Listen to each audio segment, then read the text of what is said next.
Have you ever caught yourself lying awake at night, replaying old regrets or worrying about what might happen tomorrow? We all do this. It's part of being human. But here's the truth.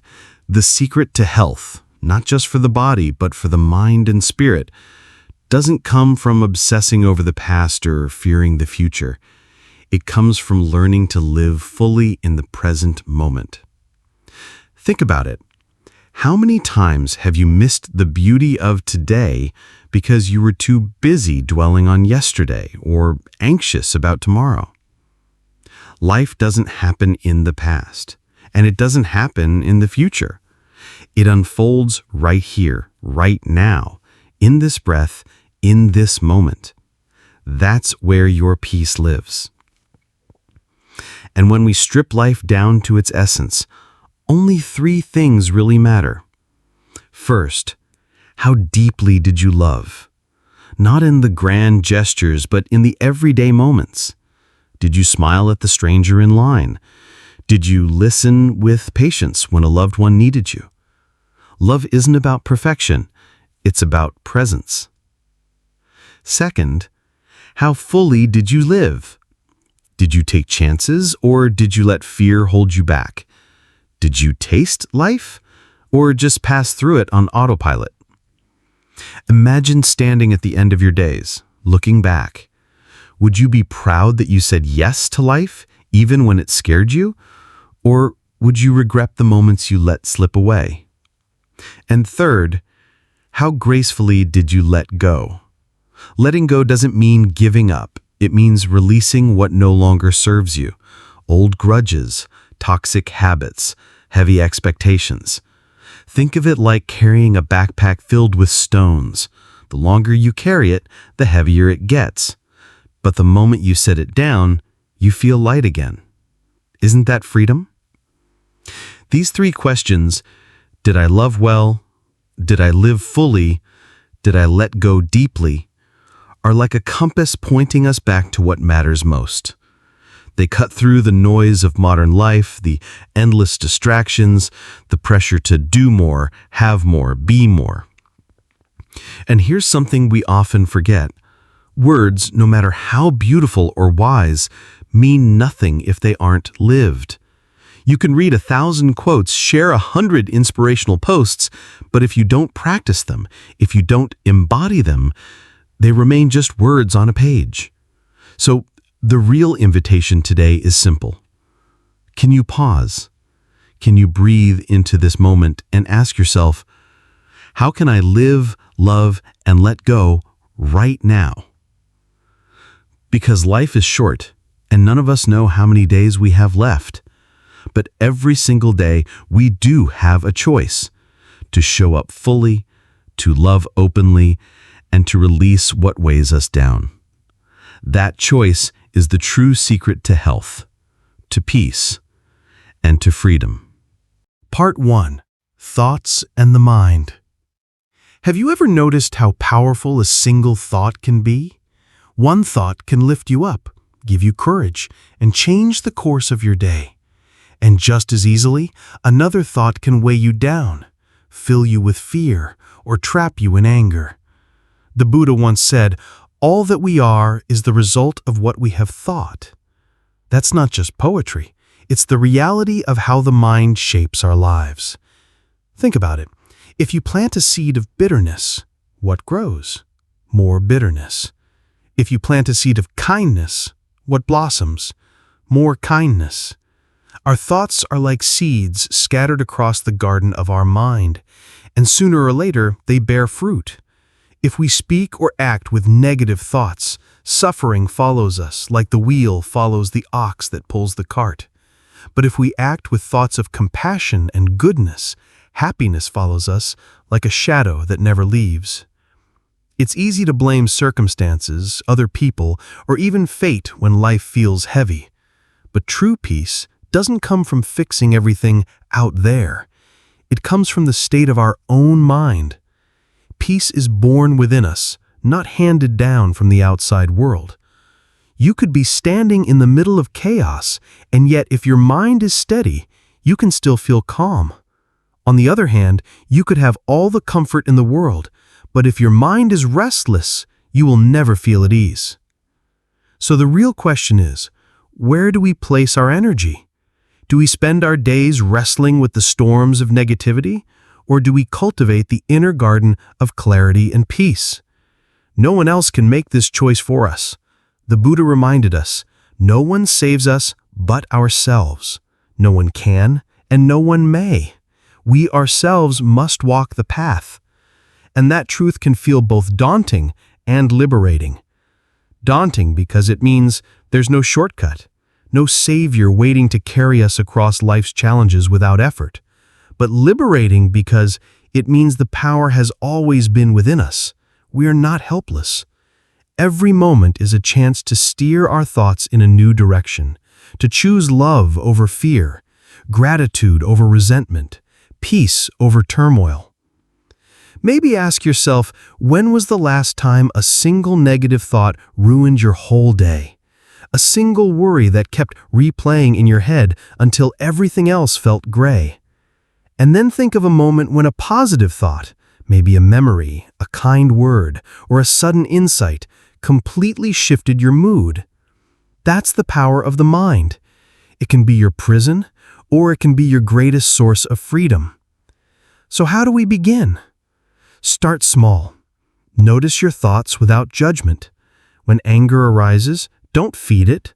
Just watch it pass. When kindness arises, nurture it. Let it grow stronger. Over time, you'll see that your outer life begins to reflect your inner world.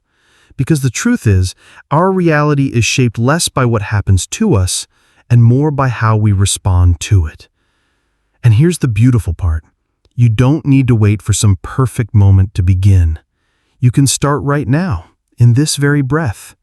Pause. Breathe. Ask yourself, what seed am I planting in my mind today? Because sooner or later, it will bloom, and it will become your life. Part 2. Beliefs and Wisdom. Have you ever believed something simply because everyone else around you did? Maybe it was a tradition, a lesson you were taught as a child, or a rule you followed without ever questioning it. We grow up surrounded by voices, parents, teachers, books, society, and often, without realizing it, we inherit their beliefs as if they were our own. But the Buddha's wisdom invites us to pause and ask, is this true? He taught, do not believe in anything simply because you have heard it. Do not believe in anything simply because it is written in books. Do not believe in anything simply because it has been passed down for generations. At first, that might sound unsettling. After all, isn't tradition supposed to guide us? Isn't knowledge meant to be trusted? But the deeper message is not to reject all teachings. It is to test them, to hold them up to the light of reason and compassion, to ask, does this belief make sense? Does it create peace, kindness, and benefit, not just for me, but for others as well? If the answer is yes, then live by it wholeheartedly. But if the answer is no, then maybe it's time to let it go. Think about how many conflicts in our world come from clinging to beliefs we never truly examined. Wars fought in the name of religion. Families divided by rigid traditions. Inner turmoil born from rules we never questioned. Beliefs can either be chains that keep us trapped or wings that set us free. The difference lies in whether we accept them blindly or choose them consciously. And here's where wisdom comes in. Wisdom isn't about memorizing sacred texts or quoting wise men. It's about seeing clearly. It's about looking at life directly and asking, does this path lead to kindness? Does it lessen suffering? Does it bring more light than darkness? That's the test of true wisdom. The Buddha once said, 3 things cannot be long hidden: the sun, the moon, and the truth. You might cover the truth with layers of opinion, tradition, or fear, but eventually it shines through. Just as the sun rises, no matter how long the night, and the moon emerges from behind the clouds, the truth cannot be suppressed forever. So let me ask you, what beliefs are you carrying right now that might not belong to you? Maybe it's the voice that says you're not enough. Maybe it's the rule that tells you life must look a certain way to be successful. Maybe it's the assumption that happiness is always somewhere else, in the next job, the next house, the next relationship. What if those beliefs aren't true? What if the truth has been waiting quietly inside you all along? The courage to question doesn't make us rebellious, it makes us free. And freedom is the soil in which wisdom grows. When you allow yourself to let go of blind belief and instead choose what resonates with your heart and reason, you begin to live authentically.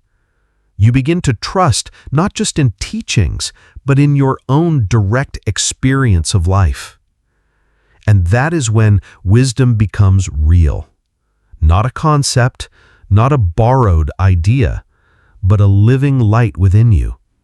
A light that guides you, not because someone told you to follow it, but because you've seen with your own eyes that it leads to peace, compassion, and truth. Part 3. Love, Anger, and Gratitude. Have you ever held on to anger so tightly that it felt like it was burning you inside? The Buddha compared anger to grabbing a burning coal, intending to throw it at someone else.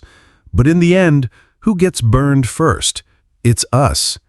Every moment we cling to anger, it scorches our peace, it poisons our joy, and it blinds us from the love that could be flowing through our lives. We often think that holding on, whether to anger, resentment, or even control, makes us strong. But the truth is, clinging only makes us heavy. You lose only what you cling to. Imagine carrying a backpack full of rocks everywhere you go. Every argument, every grudge, every "I'll never forgive them" adds another stone. No wonder we feel weighed down. Letting go doesn't mean you approve of what happened. It means you're choosing not to let it control you anymore. And here's the deeper truth. The antidote to anger isn't more resistance, it's love. Not the soft, sentimental kind, but a fierce love that begins with yourself. If you truly loved yourself, you could never harm another, because harming others always circles back to harming yourself, whether through guilt, regret, or the loneliness that comes from pushing people away. So let me ask you, how do you speak to yourself when you make a mistake? Do you meet yourself with kindness or with harsh judgment? Because the way we treat ourselves sets the tone for how we treat everyone else. Love for yourself isn't selfish, it's the foundation for compassion toward others. When you stop being at war with yourself, you stop waging war on the world. And then there's gratitude, the quiet practice that transforms everything. The Buddha once said that we should rise each morning with thankfulness, not because life is perfect, but because life itself is a gift. Think about it. Even if you didn't learn much today, at least you learned something. If you didn't learn, at least you stayed healthy. If you got sick, at least you didn't die. And if you are alive, then there is still a chance to begin again. Isn't that worth being thankful for? Gratitude shifts our perspective from scarcity to abundance. You might not have everything you want, but if you take a moment to notice, you already have so much. A breath filling your lungs, a sunrise waiting outside your window, a chance to love and to be loved. Gratitude doesn't erase life's difficulties, but it softens them. It reminds us that even in hardship, there are gifts hidden in plain sight. So, how would your life change if you chose love instead of anger? If you chose gratitude instead of complaint? Would your relationships heal? Would your heart feel lighter? Would you wake up with more peace in your soul? These aren't abstract questions. They're invitations. Every day, in every situation, we get to choose. Do we cling to the burning coal, or do we let it go? Do we walk through life with a backpack full of stones, or do we set it down and breathe freely? Do we criticize ourselves endlessly, or do we love ourselves enough to grow with kindness? The answers don't come from outside. They're within you. And the more you choose love, the more anger dissolves. The more you practice gratitude, the more abundance flows. That's the quiet revolution waiting in your heart, the power to transform your life, not by changing the world, but by changing how you meet it. Part 4. The Path of Happiness and Life's Purpose. So many of us spend our lives chasing happiness as if it were a destination, something we'll finally reach once we get the right job, buy the right house, or meet the right person. But have you ever noticed that once you finally achieve what you were striving for, the happiness fades and the chase begins again? The Buddha taught a simple but life-changing truth. Happiness is not the destination. Happiness is the path itself. Think of it this way. If you're hiking up a mountain and you only allow yourself to feel joy when you reach the summit, you'll miss all the beauty along the trail. The fresh air, the sunlight breaking through the trees, the sound of your own footsteps. Life works the same way. If we're waiting for some future moment to make us happy, we'll overlook the countless moments right now that already hold joy. And that brings us to the deeper question: what is the purpose of life? The Buddha said, "Your purpose in life is to find your purpose and give your whole heart and soul to it." Notice how he doesn't say your purpose is handed to you or that it's written in stone. No, your purpose is something you discover. It's an unfolding, a journey of listening to your heart and noticing what truly lights you up inside. Some people find their purpose in creating art, others in serving their community, raising a family, healing, teaching, or simply spreading kindness wherever they go. The common thread is not what the purpose looks like, but the energy you bring to it. When you give yourself fully to something that feels meaningful, your life becomes infused with vitality. Even the struggles start to make sense, because they're part of something larger. Now here's a thought to reflect on. What if your purpose is less about what you do and more about how you live? The Buddha reminded us that a wise person is not someone who speaks endlessly about philosophy or quotes scriptures, but someone who lives with peace, with love, and without fear. True wisdom isn't measured by words. It's measured by the quality of our presence. So maybe your purpose doesn't need to be grand or extraordinary. Maybe your purpose is as simple and as profound as showing up fully in your own life, loving deeply, living courageously, letting go gracefully. These aren't just poetic ideas. They are the building blocks of a meaningful existence. Ask yourself, when people look back on your life, what will they remember? The titles you held, or the kindness you showed? The possessions you collected, or the peace you carried? Maybe the real purpose of life isn't to become someone extraordinary, but to live so authentically, so compassionately, that your presence itself becomes a gift. And here's the beauty. You don't have to wait to find your purpose in some faraway future. Every small act of love, every mindful breath, every choice to live with peace, that is purpose in action.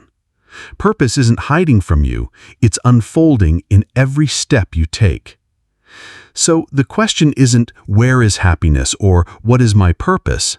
The real question is, am I walking the path with heart?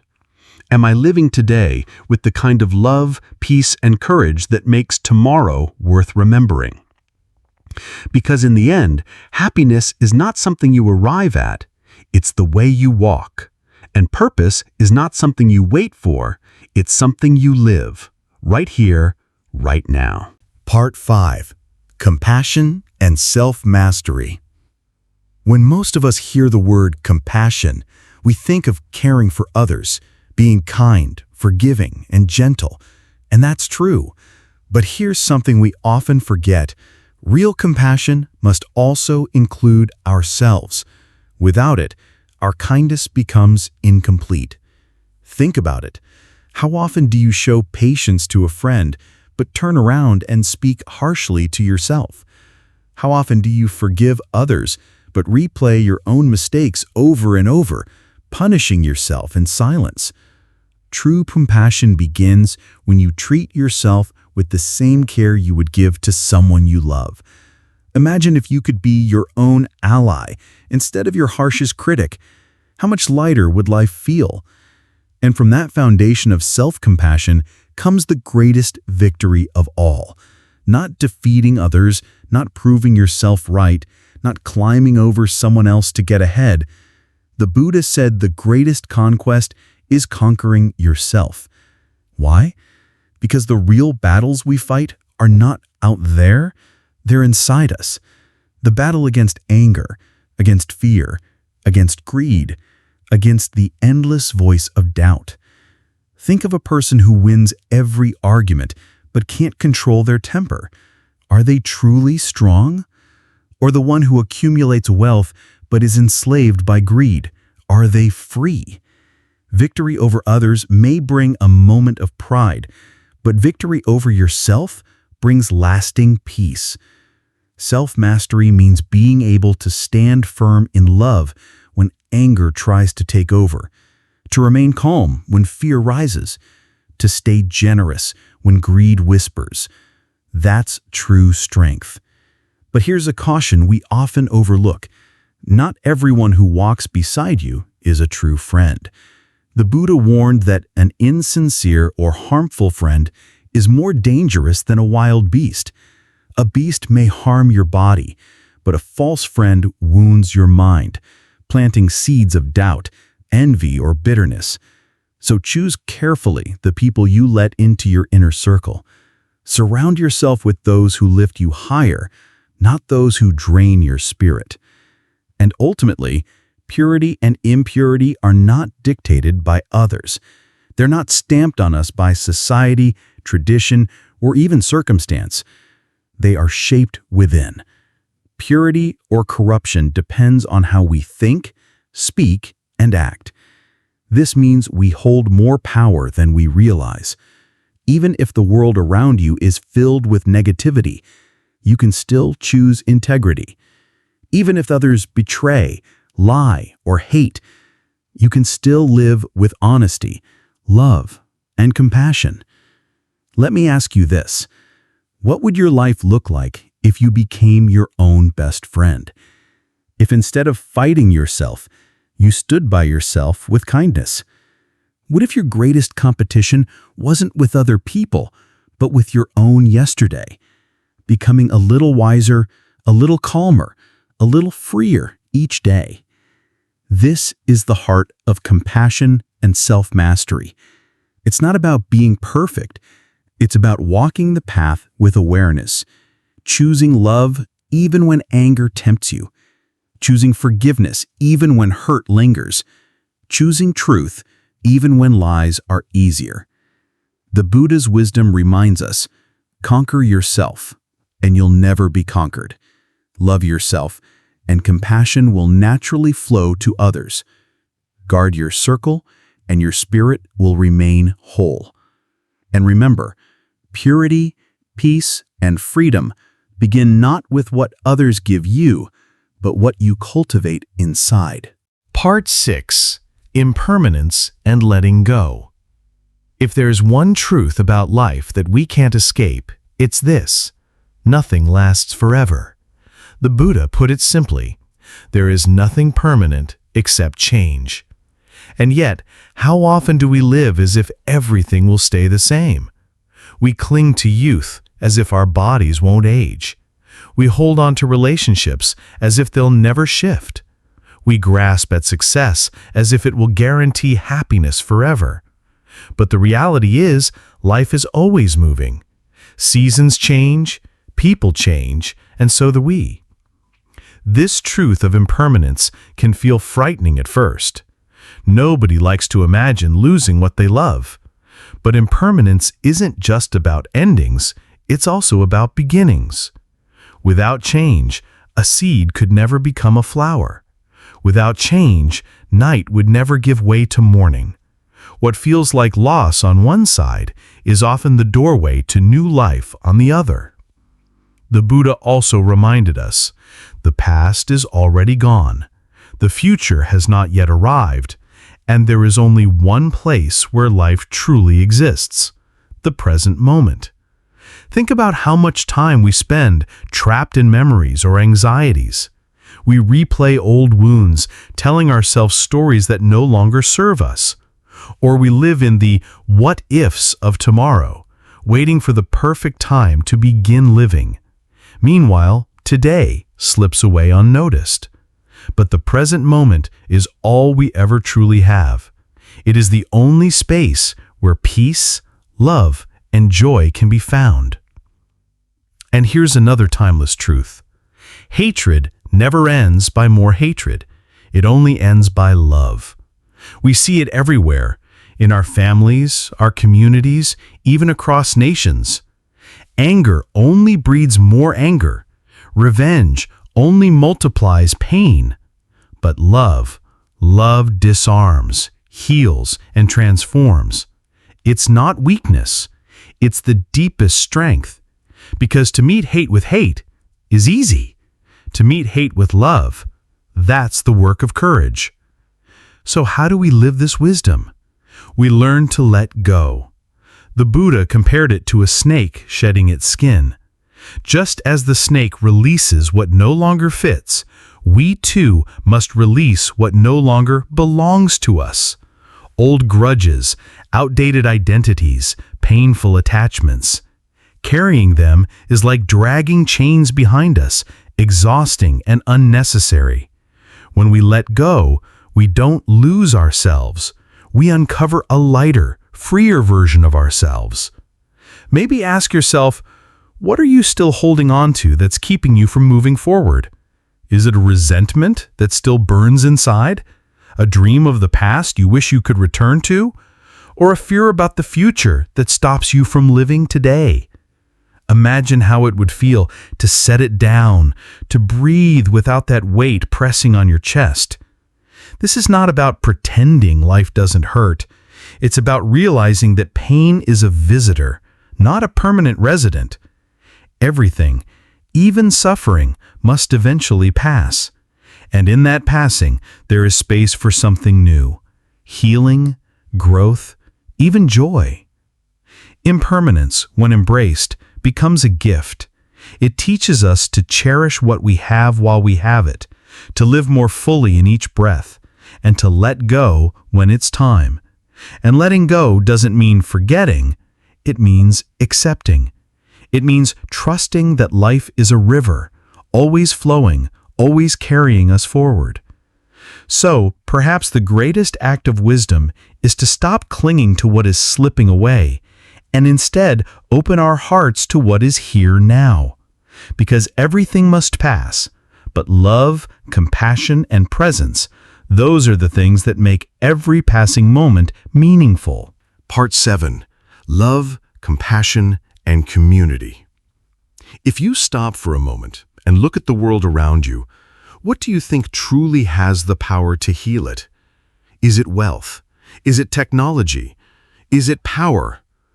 Or is it something far simpler? Something within the reach of every single one of us? The Buddha taught that a generous heart, kind words, and a life lived with compassion are what truly renew humanity. Generosity doesn't always mean giving money or grand gifts.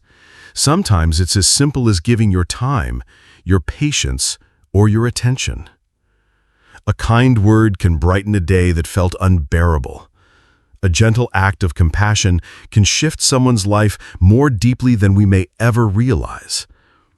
When we choose to live this way, we aren't just making others' lives lighter, we're making our own hearts lighter too. And yet, for generosity and compassion to be real, they must be born from understanding. Because love without understanding can become shallow or even controlling. True love, the kind that endures and heals, is rooted in the ability to see another person clearly, to recognize their pain, their hopes, their humanity. Have you ever noticed that the more you truly understand someone, the easier it is to forgive them? That's the seed of real love. Understanding that dissolves judgment and opens the door to compassion. This truth shines brightest in the place closest to us, our families. When the minds and hearts of family members are in harmony, a home becomes like a beautiful garden. Each person is a flower, different in color and shape, but together creating beauty and fragrance. But when there is disharmony, the same home can feel like a storm tearing through the garden, destroying what could have been a refuge of peace. Maybe you felt this yourself, the difference between a house filled with love and one filled with constant tension. The walls may be the same, but the atmosphere changes everything. Friendship, too, is sacred. The Buddha called true friendship the cure for hatred and the guarantee of peace. Think of a friend who stood by you when life felt unbearable. Not because they had all the answers, but simply because they stayed. That kind of presence is medicine for the soul. In a world that can be harsh and divided, authentic friendship is a quiet rebellion against hate. It reminds us that we are not alone, and that human connection is one of life's greatest treasures. So let me ask you, what would happen if we each chose to live with a little more generosity, a little more kindness, a little more compassion? How would our families change? How would our communities transform? How would the world itself begin to heal? Love and compassion aren't abstract ideals, they are daily practices. They live in the way we speak, the way we listen, the way we show up for one another. And the beauty is, you don't have to wait for the world to change before you begin. Every kind word, every patient smile, every sincere act of understanding is a seed planted in the soil of humanity. And from those seeds, the garden of peace and community begins to bloom. Part 8. Mindfulness and the present moment. Have you ever walked somewhere, eaten a meal, or even traveled far, and later realized you don't remember much about it? You were there physically, but your mind was somewhere else, stuck in the past, worrying about the future, or lost in distraction. The Buddhist teaching is simple yet profound. When you walk, walk. When you eat, eat. When you travel, be there. Otherwise, you will miss most of your life. Life is happening right now, not yesterday and not tomorrow. And yet most of us live as if this moment isn't enough. We scroll through our phones while eating, rush through conversations while thinking of the next task, or spend our evenings replaying old mistakes instead of being present with the people we love. Mindfulness isn't about sitting perfectly still on a cushion. It's about fully arriving in your own life, wherever you are. Meditation is one doorway into this presence.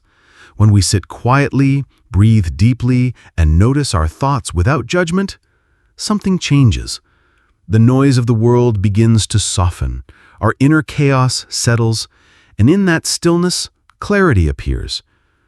To live mindfully is to live like the moon breaking free from clouds, shining quietly, steadily, without effort. When you bring presence into your work, your relationships, your daily actions, they take on a quality of depth and meaning that busyness can never give. But here's the challenge. An undisciplined mind can cause more harm than any enemy outside of us. Think about how many problems in life begin not with what happens to us, but with how our mind reacts.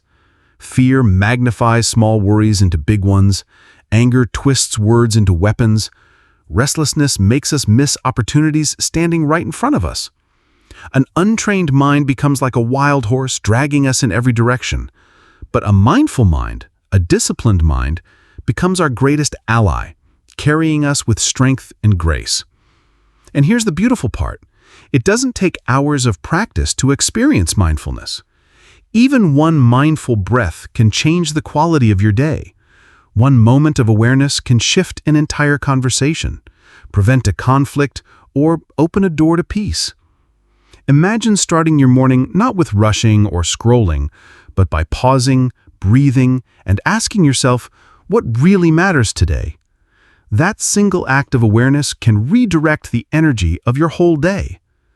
Let me ask you, how many moments of your life have already passed unnoticed because your mind was elsewhere?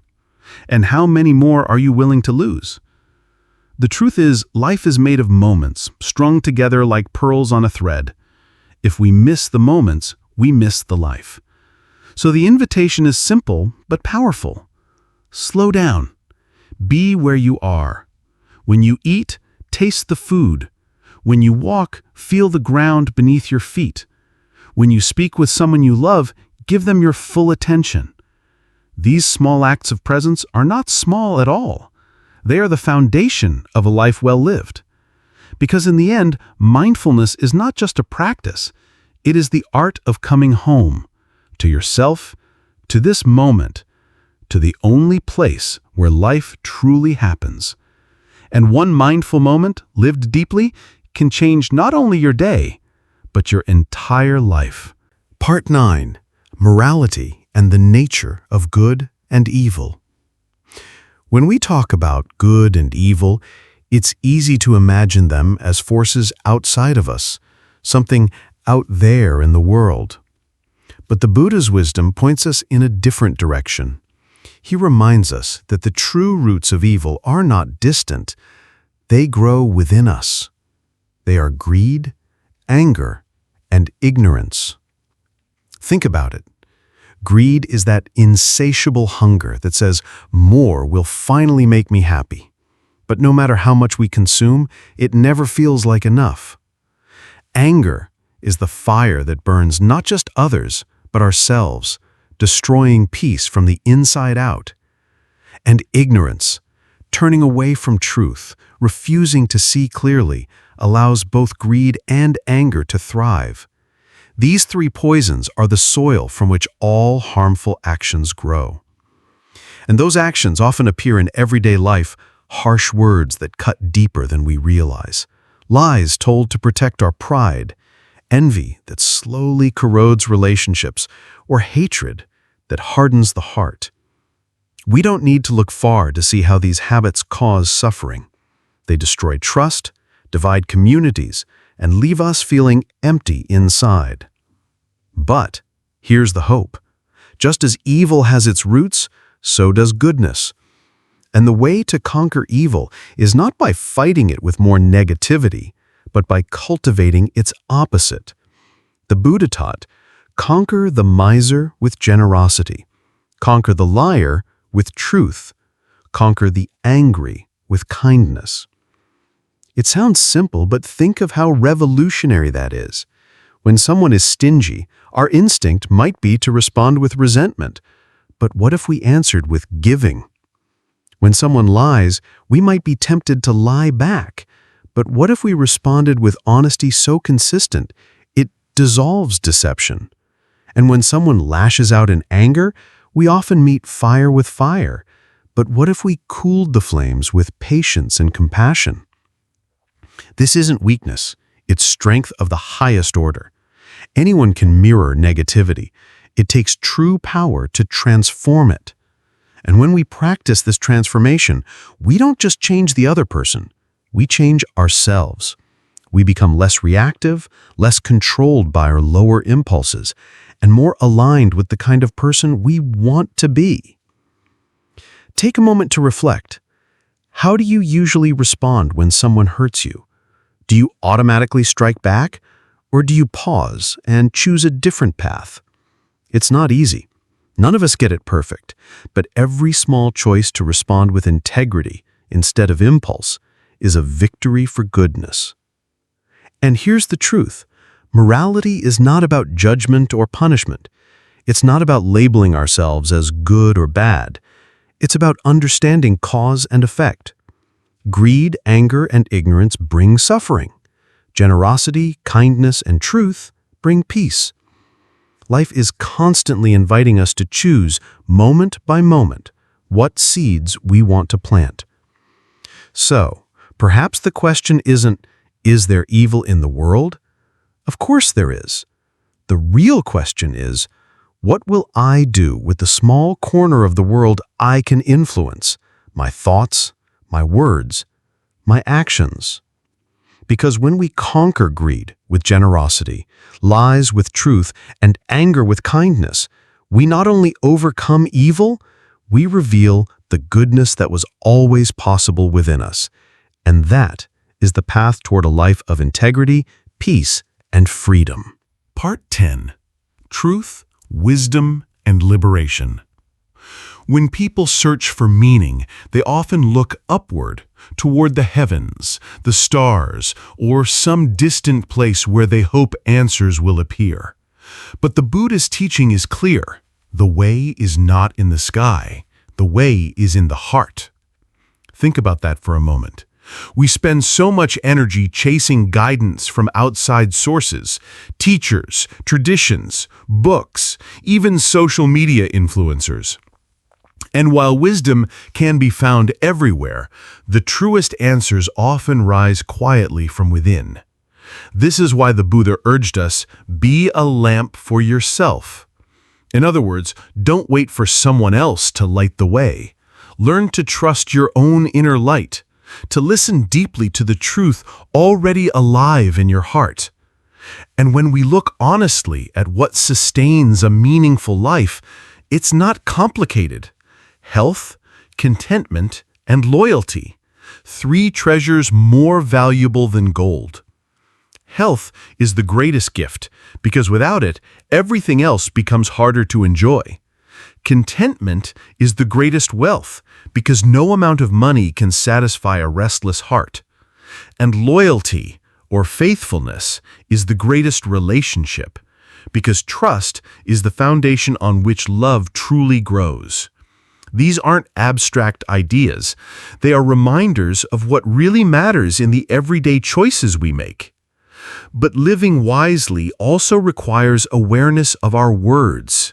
Have you ever spoken too quickly and later regretted it? Words can heal, but they can also wound. That's why the Buddha gave us a simple but powerful test. Before you speak, ask yourself 3 things. Is it true? Is it necessary? Is it kind? Imagine how our relationships, our workplaces, even our online conversations would change if we lived by this filter. Fewer arguments, fewer regrets, more honesty, more compassion. Here's something worth reflecting on. How often do we complicate our lives, searching for truth when the heart of wisdom is often very simple? The path is not about becoming perfect, but about becoming authentic. It's about aligning our inner world with our outer actions so that what we believe, what we say, and what we do are in harmony. That alignment is freedom. It's freedom from the endless tug of war between who we are and who we pretend to be. And yes, this takes courage. It's not easy to be your own lamp in a world filled with so many voices telling you what to believe, how to live, what to chase. But wisdom grows when we dare to pause, listen inward, and choose the path that feels true, even if it's not the path everyone else is walking. So let me ask you, what lights your way? Is it the approval of others or the quiet truth you feel when you're most at peace? What would change in your life if you truly believed that you already carry the lamp you've been searching for? The path to truth and liberation doesn't require climbing a mountain or waiting for a miracle. It begins right here, with a healthy body cared for, a heart content with what it has, relationships built on loyalty, and words spoken with truth, necessity, and kindness. And perhaps that's the greatest wisdom of all. Freedom isn't found in the sky. It's found in how we choose to live this very moment. Part 11. Parables and Short Stories. Sometimes the deepest wisdom doesn't come as a long lecture or a complicated philosophy. It comes through a simple story. And the Buddha often used parables to help us see life more clearly. One of those stories is about a man being chased by a tiger. Desperate, he runs until he reaches the edge of a cliff. Below him is another tiger waiting, and the only thing keeping him from falling is a thin vine. As he clings to it, two mice, one white, one black, begin gnawing at the vine. His danger seems certain, but then, right in front of him, he sees a wild strawberry. With one hand, he holds onto the vine, and with the other, he plucks the fruit and tastes it. And in that instant, he experiences its sweetness fully. What does this mean for us? Life will always bring uncertainty. We don't know how long the vine will hold. We don't know what waits for us tomorrow. But even in the middle of danger, even in the face of uncertainty, there is still sweetness in this moment, if only we have the courage to notice it. The lesson is simple. Don't wait for perfect conditions to live. Life is happening now. Taste the strawberry. Another teaching compares anger and resentment to drinking poison while hoping the other person will die. Think about how true that is. When we hold on to hate, who suffers first? Not the person we're angry at, but us. Our body tightens, our mind burns, our peace disappears. The other person may go on with their life unaware, while we're the ones imprisoned by our bitterness. But there is another way.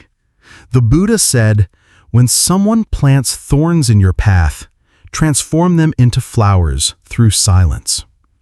This isn't about weakness, it's about wisdom. Retaliation only multiplies suffering.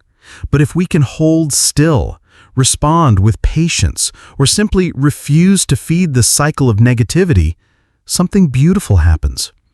The energy of harm stops with us. The thorns don't pierce us, they become blossoms that remind us of our strength. Let me ask you, how often do we miss the sweetness of life because we're too busy clinging to fear, anger, or regret? How often do we turn thorns into more thorns instead of giving them the chance to become flowers? Stories like these remind us that wisdom doesn't live only in temples or sacred books. It lives in our everyday choices. The way we respond to a harsh word, the way we meet uncertainty, the way we handle our own anger, these are the places where philosophy becomes life. And maybe that's the deeper point. Life itself is the story. Every day we're given challenges, dangers, even moments of joy.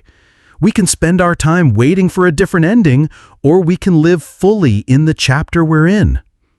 The man on the cliff could have spent his last moments consumed by fear. Instead, he tasted the strawberry.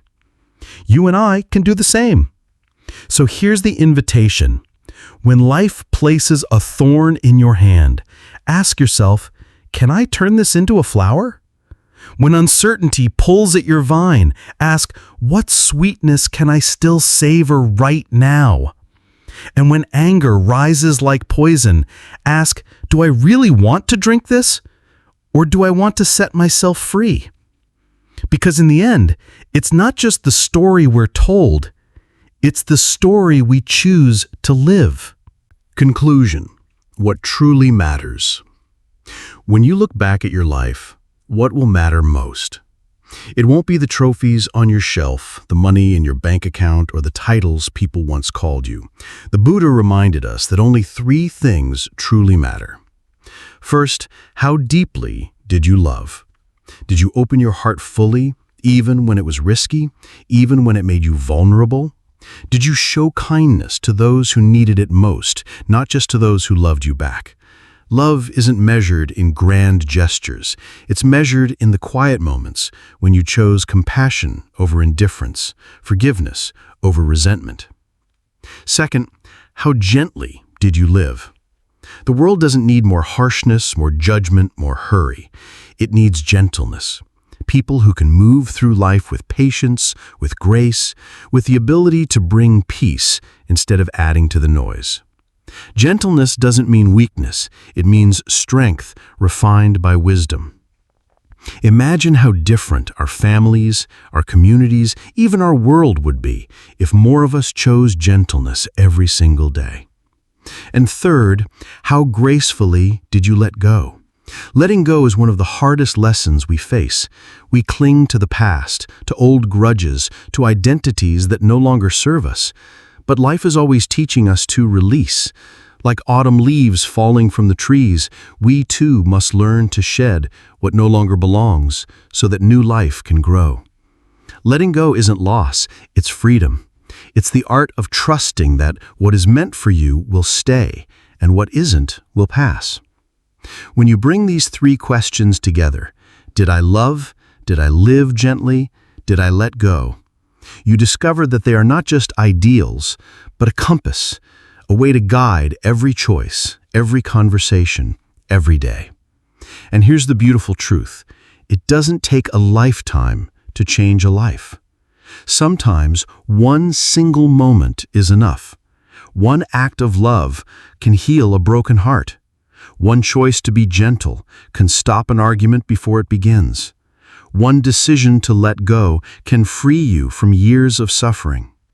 A single moment of awareness can shift the entire course of your life. Because in the end, everything is temporary. Joy and sorrow, gain and loss, even life itself, they all pass. The only thing that endures is truth. And truth, the Buddha said, is the greatest gift of all. It shines brighter than wealth, stronger than power, deeper than fame. Truth guides us back to what truly matters again and again. So perhaps the real invitation is this: don't wait. Don't wait for the perfect time to love. Don't wait for life to slow down before you begin living gently. Don't wait for someone else to give you permission to let go. The time is now, this breath, this day. And if these reflections touched something in you, if they reminded you of what's most important, then I invite you to carry them with you and to share them. Share them with your family, with your friends, with anyone who might need a gentle reminder today. And if you'd like to keep walking this path together, I'd love for you to join me here. Subscribe, connect, and be part of a community that chooses love, gentleness, and truth. Because in the end, the question isn't how much time we had. The question is, how did we use the time we were given?